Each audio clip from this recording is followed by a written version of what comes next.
The groom was sleeping with both the bride and the bridesmaid. Amoka thought she had finally outrun loneliness. After years of heartbreaks, dead-end talking stages, and Lagos men who swore forever but disappeared after 2 months, she had found Femi, calm, gentle, consistent Femi. The kind of man who didn't play games. He called when he said he would. He showed up when she needed him. He made her believe that love didn't have to hurt. They met at a mutual friend's housewarming in Lekki, one of those crowded gatherings where everyone wore designer slippers and held plastic cups filled with expensive liquor. She wasn't supposed to go that night. She had been tired from work, but her best friend Kemi had begged her to step out. "You need to stop hiding," Kemi had said, adjusting her wig in the mirror. "You've been single since forever. Come out, breathe small. Who knows? You might meet your husband." Amoka had laughed then, not knowing how prophetic those words would become.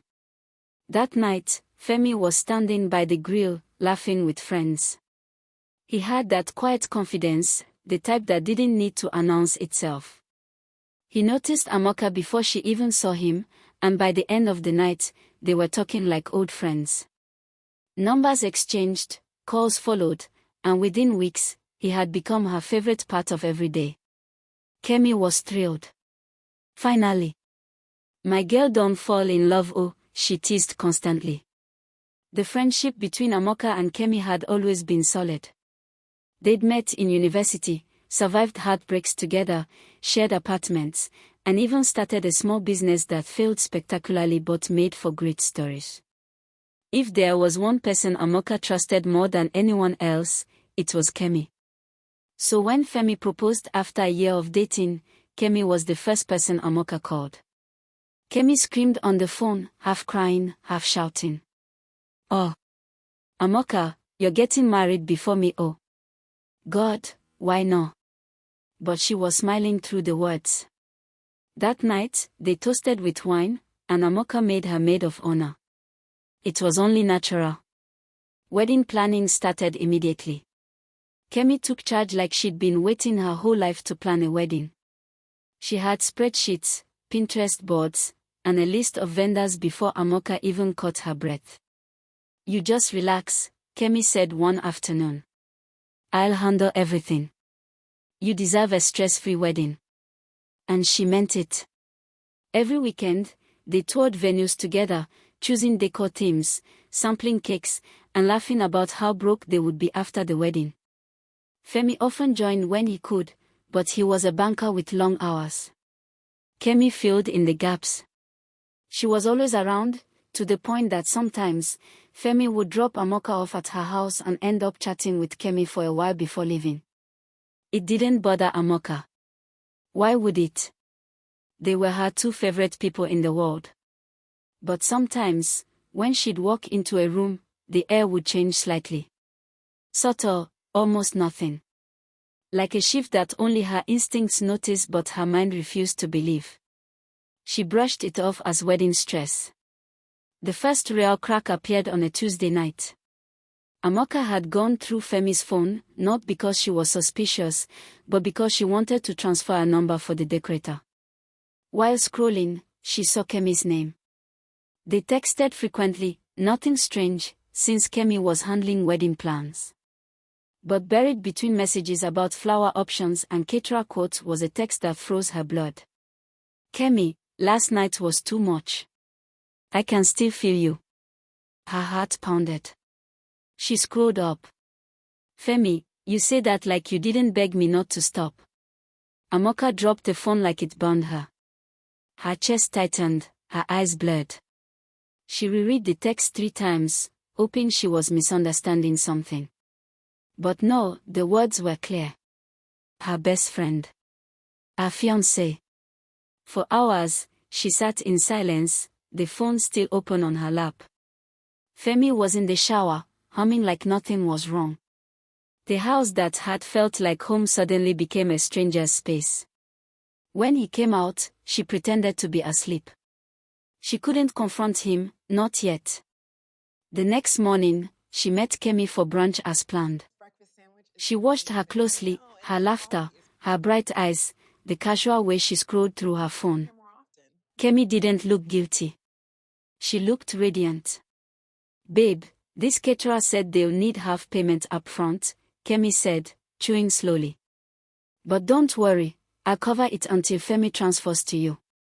The mention of his name twisted a knife in Amoka's chest. She forced a smile. "You and Femi talk a lot these days, right?" Kemi shrugged. "Of course now. I'm handling the wedding. He just wants everything to be perfect for you." Perfect. That night, Amoka cried until she couldn't breathe. But the next morning, she wiped her tears, powdered her face, and decided she wasn't going to throw away everything because of one mistake. Maybe it had happened once. Maybe it was before the engagement. People made mistakes. She decided to forgive what she hadn't even confronted. But forgiveness doesn't erase suspicion. Over the next few weeks, she started noticing little things. A lipstick stain on Femi's shirt that wasn't hers. A perfume lingering in his car that smelled like Kemi's. Once, he came home late from a vendor meeting, and when she called Kemi later that night, she casually mentioned she'd just gotten home too, same time as him. Still, Amoka said nothing. She convinced herself that maybe she was just paranoid. Maybe she was overthinking. The wedding was in 2 months. She couldn't start a war now. But then, one evening, fate refused to let her lie to herself anymore. Kemi had forgotten her phone at Amoka's place after a vendor visit. It buzzed on the couch while Amoka was clearing up. She tried to ignore it, but the name flashing on the screen stopped her, "My Femi Red Heart." Her hands trembled as she picked it up. She unlocked it. Kemi had no password. The messages hit like a hurricane. "Femi, you look too beautiful in that dress today. I almost kissed you in front of her." "Kemi, you should have. Maybe then she'll know I'm the one you really want." "Femi, you know it's complicated. Let me just marry her first. We'll figure us out later." Amoka dropped the phone, her stomach twisting. They were planning to continue after the wedding. Her wedding. She sat there for a long time, shaking, her mind spinning through every memory, every fitting, every cake tasting, every laughter-filled afternoon. Kemi had been right there beside her, planning a wedding she was secretly trying to destroy. That night, Amoka made a decision. She wasn't going to scream. She wasn't going to fight. She was going to let the show go on, perfectly. And on the wedding day, everyone would get what they deserved. The weeks leading up to the wedding were a blur of activity. Dresses arrived, the hall was decorated, and the air around Amoka buzzed with excitement. On the surface, she smiled, posed for pictures, and sent cheerful messages in the bridal WhatsApp group. But inside, something in her had gone still, cold and calculating. She played her part perfectly. Kemi never suspected a thing. The betrayal still burned, but it had settled into something sharper now, a quiet resolve. Amoka wasn't going to shout or throw things. She was going to make the truth reveal itself. And she was going to make sure it happened when it would hurt the most. The night before the wedding, Kemi came to sleep over, a tradition they'd promised each other years ago. It felt ironic now, the two of them lying side by side in bed like old times, except this time there was poison between them. Kemi was scrolling through Instagram, giggling over comments from the bridal shower photos. "You know, you're lucky, Amoka," she said softly. "Femi really loves you. Not many men are like that." Amoka forced a small smile. "I know. God really blessed me." Kemi turned to her and smiled. "I can't wait to see you walk down the aisle tomorrow."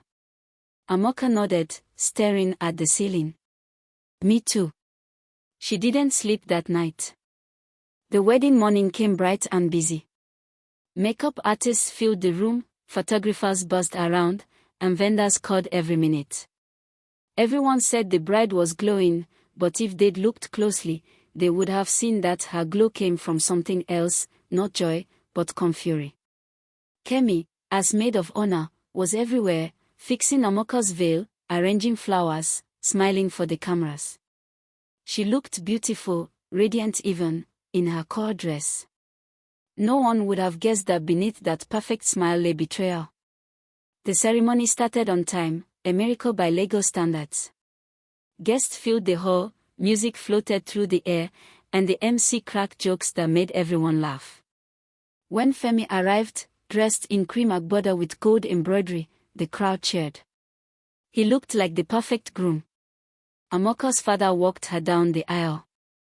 As she approached Femi, their eyes met, his filled with pride, hers with something he couldn't read.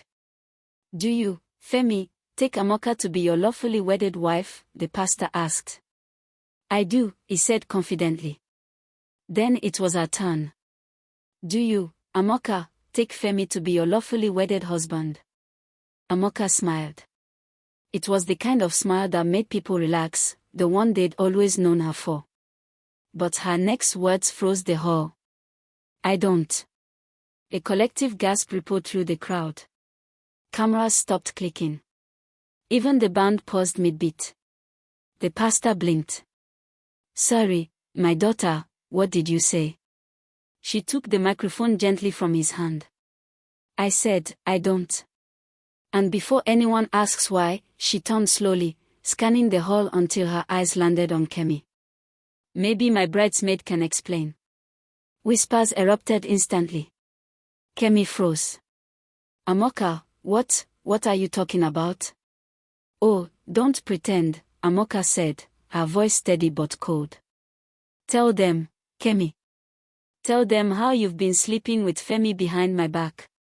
Or should I read the messages out loud? Someone in the crowd gasped. Another person muttered, "Jesus Christ." Kemi stood there, her face draining of color. "Amoka, it's not what you think."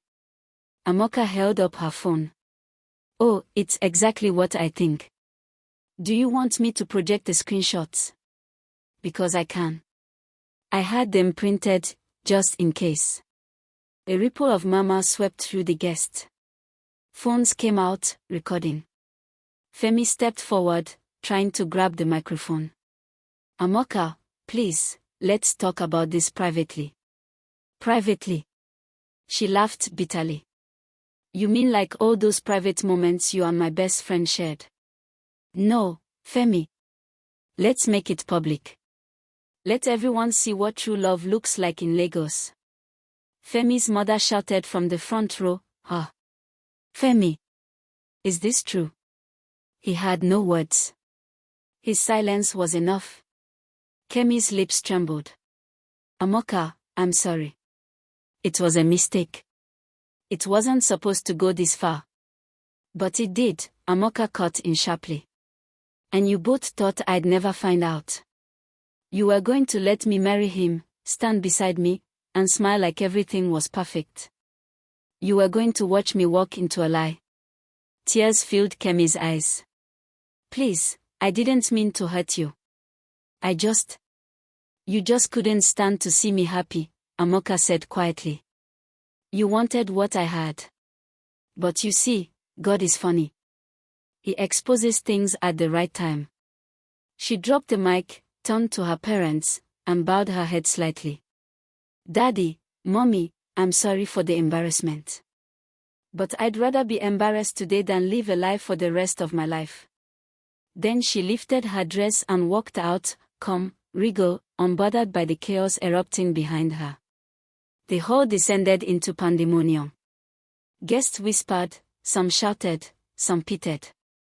Femi tried to chase after her, but Amoka's brothers blocked him. Kemi stood frozen, humiliated, mascara streaking down her cheeks as cameras captured every angle. It was over. Days later, the story was everywhere, social media, blogs, even gossip shows. Lagos bride exposes cheating groom and best friend at the altar. It trended for a full week. Kemi went silent online. Femi vanished from sight. Amoka deleted her photos and went offline. But those who knew her said she seemed peaceful. The pain didn't vanish overnight, but it turned into something else, strength. She realized that sometimes, God lets people break you just enough to reveal who they really are. A month later, a delivery arrived at Kemi's apartment. It was a small box tied with white ribbon. Inside was the bridesmaid's bouquet, dried now, but intact, and a note in Amoka's handwriting. You can keep the flowers. They match your kind of love, beautiful, but dead. Kemi cried for hours. She tried to call Amoka, but her number had been blocked. Meanwhile, Femi tried to reach out. He sent long messages, tried to justify, even claimed Kemi had seduced him. Amoka never replied. Instead, she forwarded the messages to Kemi. Since you both liked sharing things, she wrote, you can share this too. That was the last time she spoke to either of them. Months passed. The scandal died down, but Amoka had changed. She stopped apologizing for her strength. She started a wedding consultation business, ironically enough, helping brides plan their big days, but also teaching them how to protect themselves emotionally and financially. Her story became a quiet legend, the woman who walked away instead of pretending. And whenever she thought back to that day at the altar, she didn't feel anger anymore. She felt gratitude. Because that was the day she finally married herself, her peace, her dignity, her sense of worth.